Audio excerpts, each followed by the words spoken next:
ท่านผู้ว่าราชการจังหวัดอำนาจเจริญครับเขารวมประชุมการติดตามสถานการณ์อุทกภัยในพื้นที่ภาคเหนือและภาคตะวันออกเฉียงเหนือผ่านระบบอิเล็กทรอนิกส์กับท่านนายกรัฐมนตรีครับที่ห้องประชุมสำนักงานป้องกันและบรรเทาสาธารณภัยจังหวัดอำนาจเจริญศาลากลางจังหวัดอำนาจเจริญนายเสนีสมเขียวหวานผู้ว่าราชการจังหวัดอำนาจเจริญ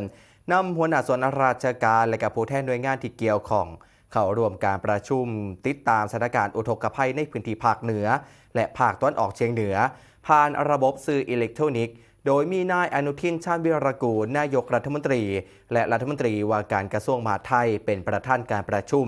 จากห้องประชุมพระเจ้าสุริยพงษ์ผลิตเดชชั้น3ศาลากลางจังหวัดน่านที่ประชุมครับก็ได้รับทราบรายงานภาพรวมสถานการณ์อุทกภัยจากอธิบดีกรมป้องกันและบรรเทาสาธารณภัยพร้อมทั้งการนำเสนอข้อมูลสถานการณ์ผลกระทบการดำเนินงานให้การซอยเหลือตลอดจนแนวทางการแก้ไขปัญหาระยะสั้นและระยะยาวโดยท่านนายกรัฐมนตรีครับได้มอบข้อสั่งการและการกำชับหน่วยงานที่เกี่ยวข้องให้เร่งบูรณาการกำลังเจ้าหน้าที่และเครื่องจักรกลเข้าซอยเหลือบรรเทาความเดือดร้อนของประชาชนให้เร็วที่สุดพร้อมย้ำให้ผู้ว่าราชการจังหวัดทุกๆจังหวัดประสานกับป้องกันและบรรเทาสาธารณภัยในเรื่องของระบบการเตือนภัยและเชื่อมต่อการกระจายข้อมูลกับทางเครือข่ายให้รวดเร็ว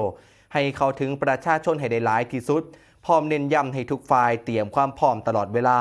และเหตุงานร่วมกันอย่างเต็มความสามารถให้เกิดประโยชน์สูงสุดครับ